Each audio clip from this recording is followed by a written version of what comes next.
за Палермо Одисејата, но и за травматските сознанија дека само 8% од граѓаните веруваат во судиите и обвинителите, за спрегата меѓу извршната и судската власт, за недостигот на обвинители и суди, за неможноста или за обструкциите конечно да се изберат нови судии во Уставниот суд.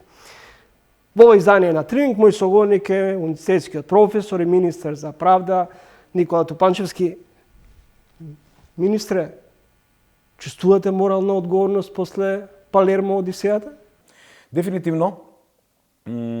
Прашањето, ако ме прашате, и како професор по кривично право, меѓутоа и како човек кој што ги следи состојбите во однос на казнено-правната проблематика, меѓутоа и во однос на кодексите за етичко однесување на носителите на јавни функции, категорички отфрлам дека постои некаков тип на одговорност, вклучувајќи нели зборуваме за етичката одговорност. Зошто го говорам ова? Значи, две прашања се исклучително важни и би сакал да ги атомизираме. Првото прашање е во однос на тоа како јас патував за Палермо. Повторувам дека патувањето му е за Палермо, односно на надпреварот на фудбалскиот надпревар Италија-Македонија, не беше во рамките на моите службени должности, и тоа е факт. И втора работа... Министр, во ред, не било во рамките на вашите служби. Сепак извршувате позиција на министер и не може да се амнестирате. Како министерот Тупанчевски се најде во авионот на Фудбалската федерација и дали е етички заедно да бидете во друштво со више обвинител и судија? Дали постои нешто што не е во ред? Прво, спомнавте дали има нешто неетичко во целава работа. Апсолутно, нели, категорички рекам, отфрлам дека има нешто неетичко и во својство или со статус на мене. Како се најдов? Значи јас и во едно претходно интервју спомнав дека трошоците кои што се однесуваат на ова патување, кои што се поврзани, практично тие трошоци ми беа испорачени од агенцијата која што го организираше патувањето. Тоа е лесно проверливо и може да се дознае, да се види, има доказ за тоа, дека навистина тоа е исплатено од мојата трансакцијска сметка. Кога сме во однос на исплаќањето, знам дека дел од моите колеги и дел од медиумите побара од вас да ги доставите на јавноста, а впрочем и вице премиерката побара од вас да елаборирате за вашето патување. Чомовски, значи, една работа. Јас не сум сигурен дека комуникацијата со новинарите треба да оди со доставување на докази. Знам што значи транспарентност, знам што значи министер и знам што значи одговорност. Апсолутно, таков доказ постои и лесно е проверлив. Може да се провери во агенцијата која што го организираше патувањето, тој доказ го имам јас и тој доказ, условно што велам за поднесените за трошоците кои што јас ги имам исплатено од лична трансакцијска сметка, се практично ќе бидат дел и од информацијата што ја побара нели владата на Република Северна Македонија од мене, затоа што она е надлежна за спроведување на кодексот за етичко однесување на членовите на владата. Ќе ми дозволите уште една кратка експликација. Значи, ова материја е уредена со кодексот за етичко однесување на членовите на владата. Било каква повреда од етички карактер на етичка норма е регламентирана во овој базичен пропис. Има член 17 и член 19. Значи, тоа е од понов датум. 2020 година е донесен документот, нели, подзаконскиот акт, и таму во член 19 е уредена материјата со патувањата на носители на јавни функции. Значи, ако јас сум патувал, тоа е првиот правен основ, со буџетски средства, со државни средства, како што пишува во одредбата, одговорот е не. Дали јас сум патувал со обезбедување? Одговорот е не. Дали јас сум патувал со службено возило? Не. И третото прашање, кое што исто така е правен основ за етичка одговорност, тоа е дали јас сум патувал, односно сум ја користил дипломатската исправа за некакви привилегии. Значи, одговорот на сите 4 прашања во одредбата од членот 19 од кодексот е не. И има уште една одредба, да бидам докрај консеквентен, која што е уредува материја. Одредбата се однесува на подароци, донации. Експлицитно стои во одредбата дека донација, спонзорство или друга услуга за носител на јавна функција. Меѓутоа, сите што досега го ја цитираа таа одредба дека постојат одредени недоследности во однос на моето однесување во однос на таа одредба, него ја читаат одредбата до крај. Значи, спонзорствата, донациите или услугите треба да се однесуваат или да бидат конектирани со вршењето на дејноста, односно должноста или воспоставување на некаква надредена ситуација над луѓето или субјектите кои што дале донација, спонзорство или извршиле некаква услуга. Значи, може да заклучам во интерес на вистината дека ниту една одредба од етичкиот кодекс не е повредена. Значи тоа го зборувам и професионално, меѓутоа и како министер за правда. Уште нешто, како јас се најдов во авионот и така натаму, претпоставам тоа ви е прашањето или како? Значи Фудбалската федерација јас ги замолив и нив да направат да дадат на кој начин ги бират луѓето кои што одат ја придружуваат репрезентацијата. Значи ова се случува не само со нашата фудбалска федерација. Ова се пишани и непишани правила чии што клуч го добиваат од повисоките професионални институции како што е УЕФА, ФИФА и така натаму. Значи секогаш фудбалската репрезентација на Македонија, на Република Северна Македонија, веќе со децении наназад организира вакви патувања. Зошто баш јас? Или на кој начин ја правеше структурата на составот на делегацијата? Тоа е прашање кое што практично или селекцијата ја прави Фудбалска федерација, како што ја прави Ракометната федерација, како што прави така натаму. Затоа што во таа делегација, покрај членовите на управниот одбор, влегуваат уште, јас не знам, моја слободна проценка дека над 200 луѓе покрај фудбалерите. Влегуваат и исто така и други луѓе кои што имаат некаков веројатно критериум, стандард по кој што се бираат. Значи, влегувам во категоријата каде што јас сум меѓу ретките што инсистирав да биде платено, она што ќе биде доставено од агенцијата која што го организира патувањето, тоа го направив и во друга насока она што е најважно од целата работа, пред да патувам јас погледнав дали нешто постои што е во колизија со кодексот за етичкото однесување. Дали е во спротивност со европските практики фактот што заедно седите или сте во друштво со, ви го наведов и прашањето, со виш обвинител, судија, а се залагате за неселективен пристап, за независност на судството? Значи, одговорот е следен. Вишиот јавен обвинител и председателот на Основниот суд од Кавадарци и нашата заедничка фотографија или краток видеозапис е некако резултат на наш некој претходен договор. Не станува збор за, ајде се ќе се обидам фигуративно да бидам, за некакво злосторничко здружение кое што решило да ги менува работите во Палермо за она што ќе се случува во Македонија. И каква коинциденција, баш вие тројца, меѓу другото, се наоѓате и во ложата на фудбалска. Значи, ајде да бидеме следно, значи. Го разбирам вашето прашање. И не е само од вас поставено прашање, и јас разбирам или желбата на македонската јавност да стигне до одговор. Значи, јас сум 30 и повеќе години професор на правниот факултет. 95% од луѓето што ги познавам се правници. Тоа се нотари, тоа се судии на Врховен суд и така натаму. Еве, инверзно да ја поставиме тезата. Мислите ли вие дека со тие луѓе јас не треба да пијам кафе? Мислите ли тие со тие луѓе дека не треба да воспоставам никаква комуникација? Проблемот ќе биде од Монтескје наваму, доколку со тие луѓе на вистина сето тоа представува, има некаков индикатор дека имаме. Јас таквиот тип на патување и сосема случајната средба, никаков договор нема. Дознав дека тие луѓе патуваат во моментот кога ги видов во авион. Министре, европската пракса покажува дека е недопустливо за моралниот и политички интегритет еден министер да пие кафе со обвинител или судија. Значи, повторно велам, знаете што? 30 години продуцираме кадри во обвинителство, во судство и во различни суди. Европската пракса. Меѓутоа, сметате ли вие, еве се генерално збором, не е дека ова отстапување. Јас практично луѓето кои што се надвор од правниот сектор речиси не познавам. Јас сметам дека ништо лошо нема во тоа да се седне со луѓе кои што напротив, од секогаш сум имал желба и еве овие колку има 60-70 денови како што сум јас министер за правда, каде што воспоставам и официјални контакти со судиите и обвинителите. Не само и оставате простор за сомнеш дека може да имате влијание во одредени носење на одредени судски одлуки или давање одредени инструкции и насоки при носењето на одлуки.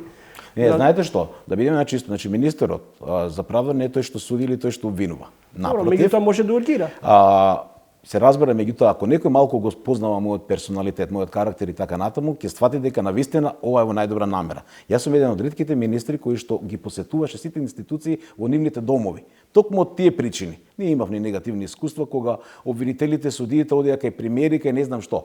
Меѓутоа, дефинитивно, не сакајќи да добие таков контекст целава работа, јас бев министерот кој што одише по различни од Врховен суд до судот во Велес, до судот во Кавадарци, натаму да ги посетам и имаме уште најава, уште неколку други обвинителства и судства кои што ќе бидат дел од мојата официјална посета. Напротив, сметам дека убаво ќе биде да се воспостави затоа што од прва рака ги дознавате проблемите кои што ги имаат. А се разбира, да бидам докрај консеквентен, било каков индикатор дека министерот посредно, имплицитно или експлицитно има некакво влијание или импакт врз конкретен предмет или врз конкретна работа и така натаму, јас сметам дека тоа е за секаква осуда. Почнувајќи че следите интервју со министерот за правда Никола Тупанчевски, професоре, народски кажано, село гори, баба се чешла, во деновите додека бевте во Палермо, американската амбасадорка, повикувајќи се на истражување на Евротинг, соопшти дека само 8% од граѓаните им веруваат на обвинителите и судиите. Ерозија на системот, недоверба во институциите, недоверба во судиите и обвинителите. А вие постојано, речиси 30 години, јас, откако знам, говориме дека ќе го реформираме и ќе го ослободиме македонскиот правосуден систем од политички бизнес влијание.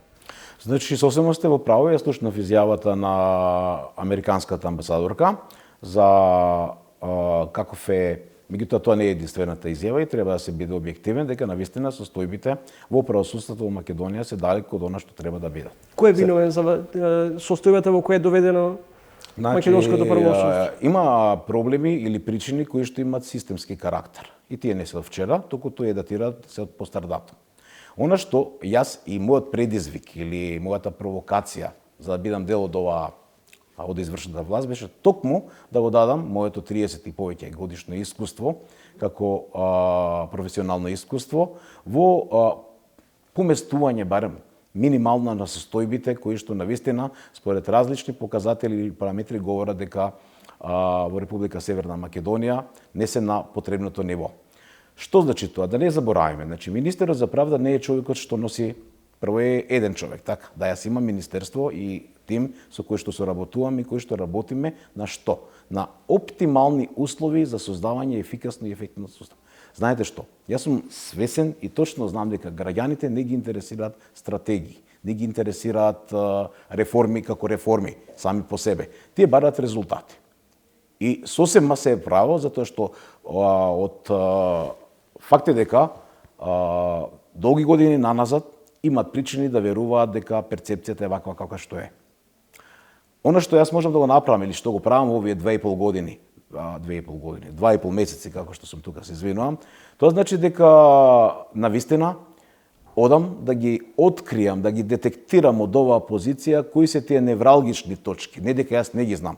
Мито еден е статусот од академската средина, а друг е статусот или мандатот од извршната власт. Имам повеќе можности, имам повеќе моќ во однос на реорганизирањето, во однос на создавањето на оптимални услови за ефикасно и ефективно судство. Министре, изборот на претседател на Републичкиот судски совет остави мала дамка на сомнеш, бидејќи незиниот сопруг е под сомневање дека не платил кредити во Евростандард банка, сега веќе згаснатата банка. Секогаш сум тврдел одговорно дека и лошиот закон е добар закон ако не селективно се применува. Јас верувам, затоа што јас немам министерот за правда, нели, со оглед на тоа од кое време сум тука дојден, дека нема никакви ингеренции во однос на изборот на кој ќе биде првиот човек на судскиот совет. Така знаете дека други органи и тела ги бираат и судскиот совет и советот на јавното обвинителство. Доколку постои било каков индикатор и така натаму, ги повикувам институциите најсовесно, најодговорно да постапат по допрен глас или така натаму да се испита дали навистина овие сепак недокажани тези постојат. Значи има институции кои што верувам дека ќе бидат на висината на својата задача и не само во за ова што вие пред малку го споменавте, туку воопшто.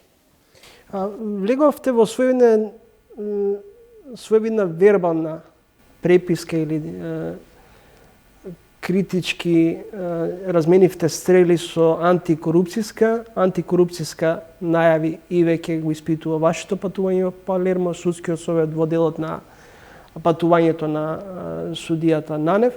Обстојувате на става дека неаргументирани се нивните Не, значи, знаете што јас не сакам да навлегам во компетенциите на Државната комисија за спречување на корупцијата. Не само Државната комисија, туку и сите останати институции ги повикувам слободно, нели?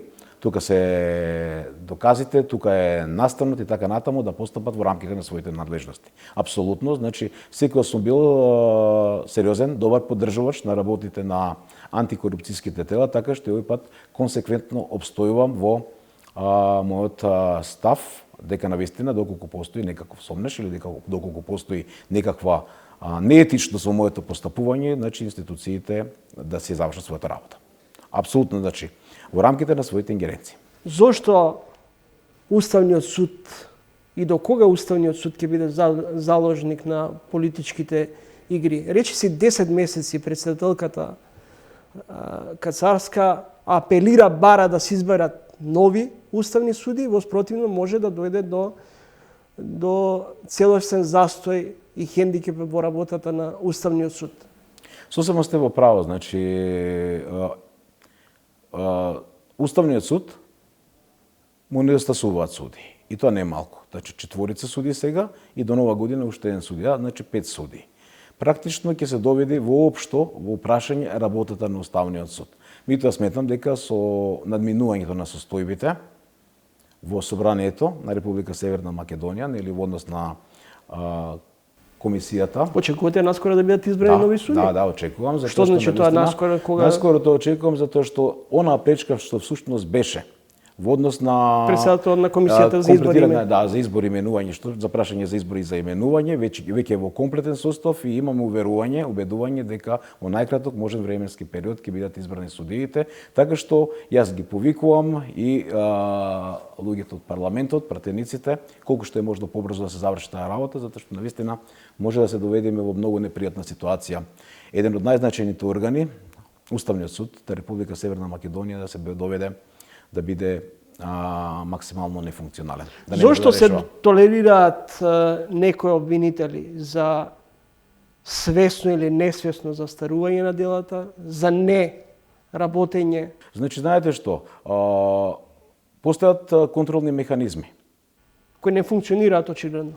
Токму затоа, значи, прашањето до министерот за правда да го поставувате, меѓутоа јас сето тоа и при мојата прва средба со субјектите кои што се надлежни, нели го посетив Републичкото јавно обвинителство.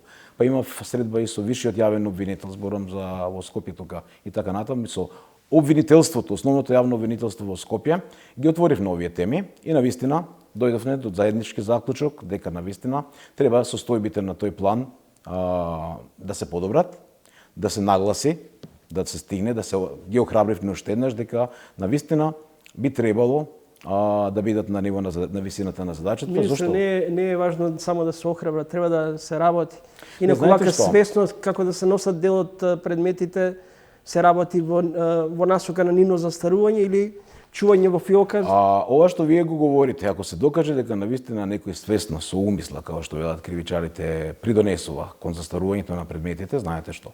Службената за злоупотреба на службена положба и овластување, централната инкриминација во нашиот кривично правен систем, член 353 од КЗ, може да биде извршен со сторување и со несторување. Значи за пасивноста постои кривична одговорност. Предпоставам разбирате на што мислам. Така, тоа е ултима рацио. Битоа постојат, да не кажам, да не заборавам, и други форми на реакција, доколку некој несовесно или незаконски се заврши и ја врши својата работа, значи постои можност да биде изречена дисциплинска мерка и така натаму, така што зборот верувам, цврсто верувам за тоа што луѓето кои што се надлежни или според закон, дека ќе мора да бидат на висината на задачата. Зошто го велам тоа? Затоа што навистина единствено е тој патот по кој што може да се врати довербата кај граѓаните. Ови 8% што беа спомнати за судството или не знам и така натаму, навистина делуваат поразувачки. Предупредувањата најчесто одат и очекувањата најчесто се дека конечно ќе се види правда или ќе се чујат судските судските пресуди во однос на предметите кои произлегува од прослушуваните разговори. Дали тука гледате повторно некаква обструкција? политички дел па и обструкција во насока на застарување. Сакајќи да стигнеме заедно со дел од луѓето кои што се во мојот тим, организиравме, мислам дека во текот на наредната недела е договорено, заедно со Американската амбасада, со ОПС и така натаму, советување, работна средба со сите инволвирани фактори за да се детектираат кои се причините кои што ја ги одолговлекуваат постапките, особено за овие предмети. Не дека ние не знаеме, меѓутоа уште еднаш сакаме врз основа на емпиријата, врз основа на следењето досега, да стигнеме каде е тесното грло, што е причината. Дали е причината објективниот фактор, еве нели спомнува дека долги се вештачењата, се работи за комплицирани случаи, сложени случаи и така натаму, или можеби има можност да се размислува дека има и елементи на субјективна слабост. Коалициониот партнер бара меѓународен мониторинг за дел од судските процеси. Тука еден од нив е Смилковско езеро. Дали вие сметате дека има потреба за реобновување на судски предмети за кои веќе се завршени? И згора на тоа да се бара меѓународен мониторинг. Дали има потреба од меѓународен мониторинг? Јас не сум сигурен и докрај убеден дека тоа би било решението, дека можеби, јас ја гледам, реков поголемата слика, тоа би значило отварање на Пандорина кутија. Отварање на Пандорина кутија затоа што може легитимно ќе биде потоа некој да побара да се утврди некои други случаи, да се утврди некои трети случаи и сето тоа значи уште ставање на македонското правосудство на уште полоша позиција. Така што јас повторно да сублимирам, треба да се верува во она што се нарекува правосилна судска пресуда, а доколку постојат причини за сомнеш или за тоа дека навистина не е донесена пресуда како што треба, сметам дека постои правна можност да се ревидира тие случаи. Повраќањето од фудбалскиот меч се видовте со премиерот Ковачевски? Да. Во 2 Побара од вас да образложите за вашето патување? Значи, уште еднаш јас имаме коректни професионални односи со премиерот Ковачевски. Се разбира дека не може он да биде имун на она што всушност се пишуваше денови или што се зборуваше и во средствата за јавно информирање, меѓутоа и во пошироката македонска јавност. Поразговаравме оф рекорд во смисла на тоа дека што и какви се, која е вистината во однос на она што се случуваше така натаму и она што пред малку вам ви го кажав, му го соопштив и нему. Да не заборавам дека владата е таа која што би требало да преземе некакви мерки доколку најде дека има повреда на некаква етичка норма. Со тоа што повторно да не заборавам, поднесено е барање за отсуство, значи сите формални аспекти, меѓутоа и етички аспекти, реков, одговорно тврдам дека се испочитувани во однос на моето патување, во моето историско патување за Палермо и во однос на таа историска победа на Македонија над Италија, во однос на она што направи сите да бидеме стрекни извесен период. Дали министерот за правда и голем фудбалски фан може да биде скапо да го чини патувањето во Палермо? Велите вие не чувствувате одговорност денове да се побара од вас да се повлечете? Јас значи не размислам во таа насока, затоа што ви реков и професионално, меѓутоа и како министер за правда сметам дека ниту една норма не е повредена. Доколку некој смета дека навистина има повреда и дека овој тип повредена е таа етичка норма и таквата повреда заслужува да биде повикан некој на одговорност, јас сум секогаш подготвен да се соочам со консеквенциите. На крај не ви изгледа симптоматично како обвинет во еден од предметите од преслушуваните разговори, понуди 10 милиони евра за да се брани од слобода? Не знаете што тоа се работи кои што јас сум ги имал сериозни критички обсервации нели од друга кога сум гледал, низ една друга диоптрија. Повторно велам дека дефинитивно има институции во Македонија специализирани. Дали тие институции се на висина на задачата, тоа е прашање за кое што нели ќе треба да го побарат и институциите, меѓутоа не е неважно и за Министерството за правда. Она што ние го правиме, значи Министерот за правда не суди, меѓутоа обезбедува услови во однос не само законски услови, туку напротив обезбедува услови за правораздавање. Ви благодарам за гостувањето во емисијата. И благодарам за поканата. Почитувани гледачи, тоа беше министерот за правда, професор доктор Никола Топанчевски.